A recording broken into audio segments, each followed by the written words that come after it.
Question 283, Sri Raj Narayan Budholia. Yes, Honorable Minister. Yes. First supplementary, please. माननीय अध्यक्ष जी, हमारा माननीय मंत्री से प्रश्न था कि नियंत्रित औषधियों के मुकाबले अनियंत्रित औषधियों की उत्पादन लागत अधिक होती है और सभी औषधियों की दर सरकार नियंत्रित करे जिससे आम जनता को सहूलियत हो सके। सरकार ने इसका उत्तर ही नहीं दिया। क्या सरकार शीघ्र सभी जीवन आवश्यक औषधियों को नियंत्रित सीमा में लाने एवं उनका दर निर्धारित करने की योजना पर विचार करेगी? सर, ड्रग्स जो है दवाई दो तरह का है।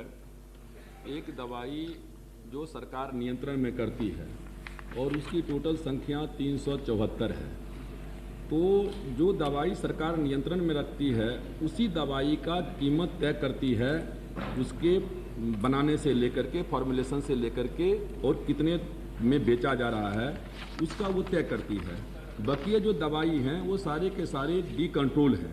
तो वो डी कंट्रोल में जो कॉस्ट ऑफ प्रोडक्शंस है, हम कोशिश कर रहे हैं कि कॉस्ट ऑफ प्रोडक्शंस हमको मालूम हो और उसके लिए हम रेवेन्यू डिपार्टमेंट से भी सहायता ले रहे हैं कि कॉस्ट ऑफ प्रोडक्शंस में एक्साइज ड्यूटी कितना बढ़ा है। लेकिन एसएसआई है, स्मॉल स्केल इंडस्ट्रीज हैं, उनका वो टैक्स फ्री है तो वो लिखते नहीं हैं। तो जो हमारे पास में कंट्रोल दवाई है उस कंट्रोल दवाई का तो हमको मालूम है और उसमें साल में 1% एवरेज क्या कहते हैं कि मूल्य में वृद्धि होती है। लेकिन जो डी कंट्रोल दवाई है वो डी कंट्रोल दवाई का कॉस्ट ऑफ प्रोडक्शन कितना होता है वो सरकार के नॉलेज में नहीं है और हम उसका पता लगाने का हम भरसक प्रयास कर रहे हैं, जिससे कि उनका हम जब तक कॉस्ट ऑफ प्रोडक्शन मालूम नहीं होगा तब तक जो दवाई का मूल्य है, ऐसी बहुत सारी दवाइयाँ हैं जिस दवाई का जो एवरेज किसी का 3% बढ़ा है, किसी का 4% बढ़ा है, लेकिन जेनरिक दवाई जो है उनका 10% भी सालाना क्या कहते हैं कि बढ़ा है। ये second supplement.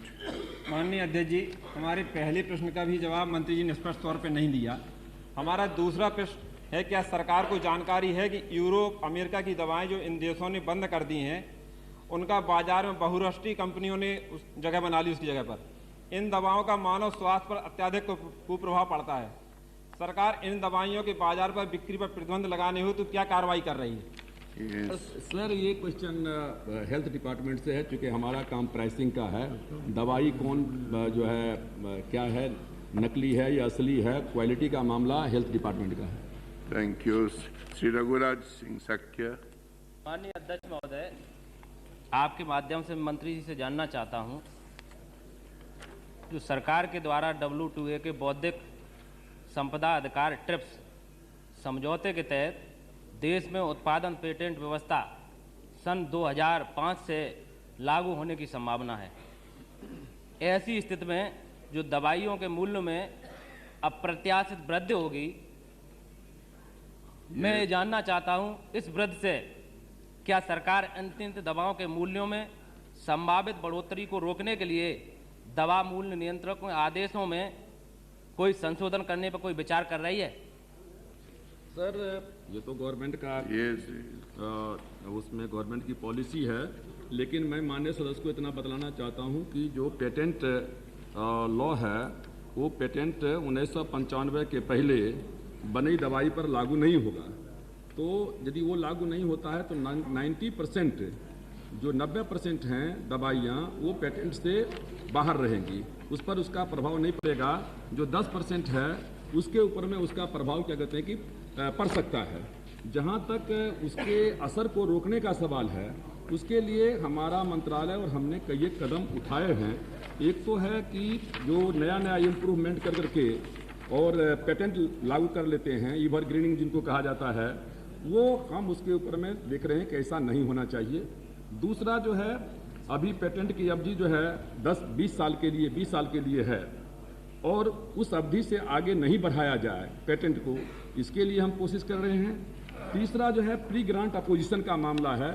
Pre grant opposition में अभी तक नियम ये था कि आपको किसी को पेटेंट करना है तो उसके पहले सुनवाई होती है।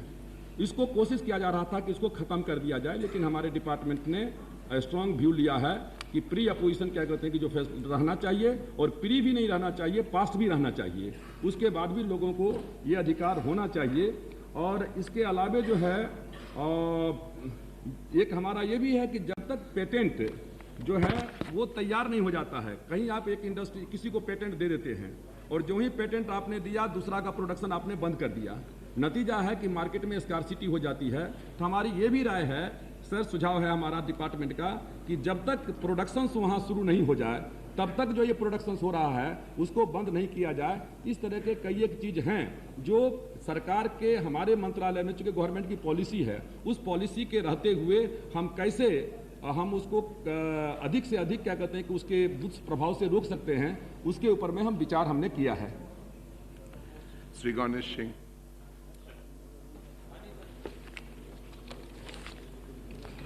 माननीय अध्यक्ष महोदय, मैं आपके माध्यम से माननीय मंत्री जी से जानना चाहता हूं कि पूरे देश भर में रासायनिक खादों में भारी पैमाने में मिलावट की शिकायत प्राप्त हो रही। क्या दवाई वाला में? न, मैं तो रसायन मंत्री जी से रसायन की दफ्तर में ये दवाई की दाम के लिए है, ठीक है। फिर श्री जसवंत सिंह बिश्नोई। अध्यक्ष महोदय, मैं आपके माध्यम से मंत्री महोदय से जानकारी चाहूँगा कि एक तरफ देश में कैंसर और एड्स की बीमारी फैली, उसी तरीके से खास तौर से नवयुवक हैं, उन्होंने तरह तरह की नशे की प्रवृत्ति सीख ली, खास तौर से ओपीएम, हीरोइन, चरस, गांजा, कई तरह के नशे सीख ली। जब इनको छोड़ना कोई चाहता है तो उनकी दवाएं इतनी महंगी है कि वो कोई छोड़ नहीं सकता साधारण व्यक्ति। तो मैं आपके माध्यम से मंत्री महोदय से जानकारी चाहूँगा कि जो लोग नशे की प्रवृत्ति की सीखे हैं उनको छोड़ने के लिए जो दवाएं इतनी महंगी है, क्या उनको कंट्रोल में करने की व्यवस्था करेंगे?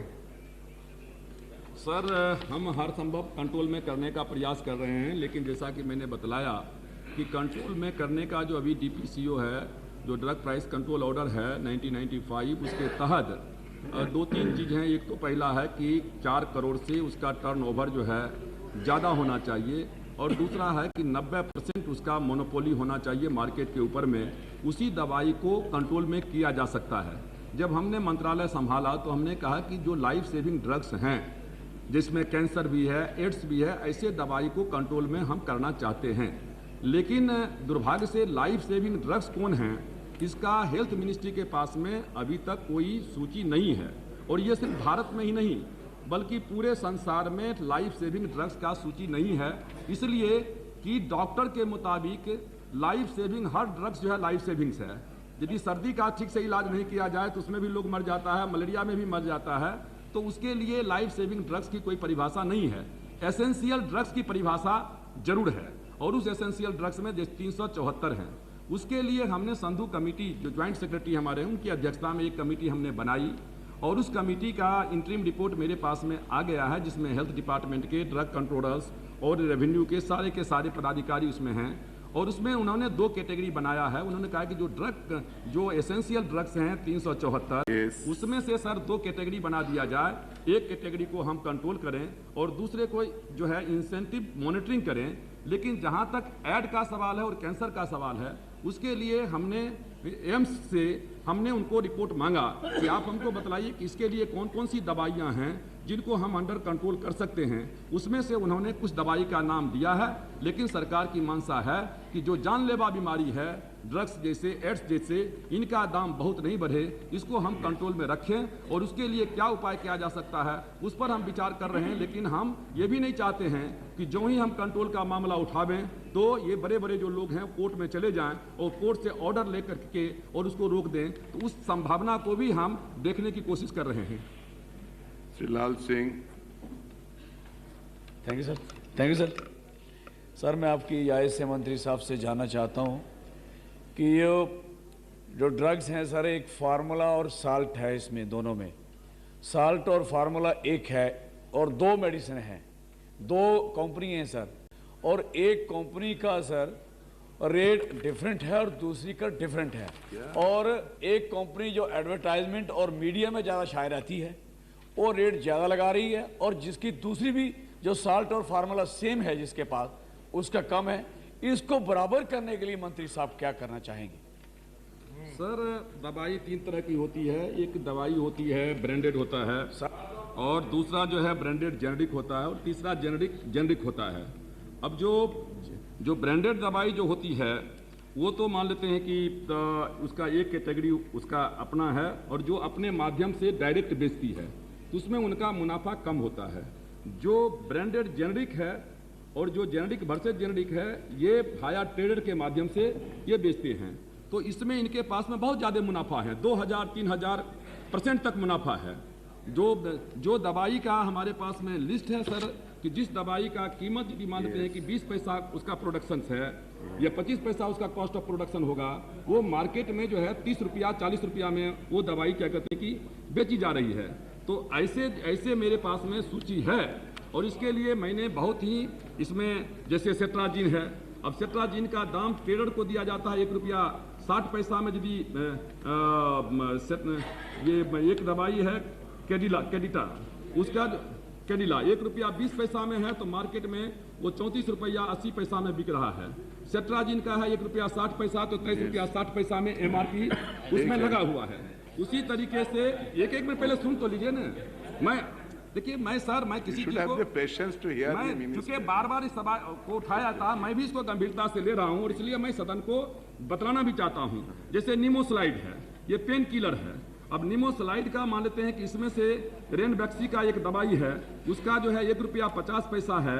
प्रेस्टेट क्या है, उसका 1 रुपया 50 पैसा का 23 रुपया 50 में बिक रहा है। 1 रुपया 20 पैसा का नेमोस्लाइड जो है वो 20-25 रुपया 28 रुपया 80 पैसा में बिक रहा है। और ये है जो ट्रेडर का है, ट्रेडर के पास में देता है 1 रुपया 20 पैसा में, और MRP लगता है उसमें 28 रुपया का, प्लस लोकल टैक्स है, लेकिन कॉस्ट ऑफ प्रोडक्शन तो उससे भी कम होगा। हालांकि इसका परसेंटेज मार्केट में ज्यादा नहीं हो सकता है। तो ऐसी जो दवाइयां हैं, अब इसके लिए मैंने कहा किसी के लिए मैंने कमेटी बनाई, हम उसके लिए कोशिश कर रहे हैं, जो उसमें सारा का सारा जैसे कि, लेकिन मैंने कहा कि दुर्भाग्य से ये बात है कि एक तो कंट्रोल की दवाई है जिसका दाम बढ़ता है, तो उसको तो हम जा करके उनको ओवर चार्जिंग करते हैं। उसमें भी उनके पास में 594 करोड़ बकाया है। 594 करोड़ में 474 या 475 करोड़ एक कंपनी के पास में है, और वो कंपनी जाकर के बड़े बड़े लोगों को रख लेती है, वकील को। हमारे यहाँ से डिपार्टमेंट में जो जाता है वकील, आपको सब लोगों को मालूम है, तो नतीजा है कि वहाँ वो बच रहा है। दूसरा जो ये जो मार्जिन है, इस मार्जिन को हम कैसे कम करें, इसके लिए हमने कमेटी बनाई, और हमारी कमेटी संधू कमेटी का जो रिपोर्ट आया है, उस रिपोर्ट में उन्होंने कहा है कि जो कॉस्ट ऑफ प्रोडक्शन है, उस कॉस्ट ऑफ प्रोडक्शन से दोहरा दाम जो है किसी भी दवाई का नहीं होना चाहिए। अब इसके लिए हम जानते हैं कि बहुत हाई तौबा मचाया जाएगा, उसके लिए हम सदन से प्रोटेक्शंस भी जरूर चाहेंगे, लेकिन जो है उसके लिए हम कार्रवाई करेंगे, और निश्चित रूप से सरकार देखेगी कि ये मार्जिन जो है, ये मार्जिन 1000-2000 गुना ज्यादा नहीं हो। जो हमारा कॉमन मिनिमम प्रोग्राम है, उस कॉमन मिनिमम प्रोग्राम में हमने कहा है कि हम आम जनता को रीजनेबल प्राइस पर जो है दवाई का उपलब्ध कराएंगे, और उसके लिए सरकार कमिटेड है। A very comprehensive reply on all issues. 284 Sri J.M. Arun Rashid. Thank you, Mr. Minister.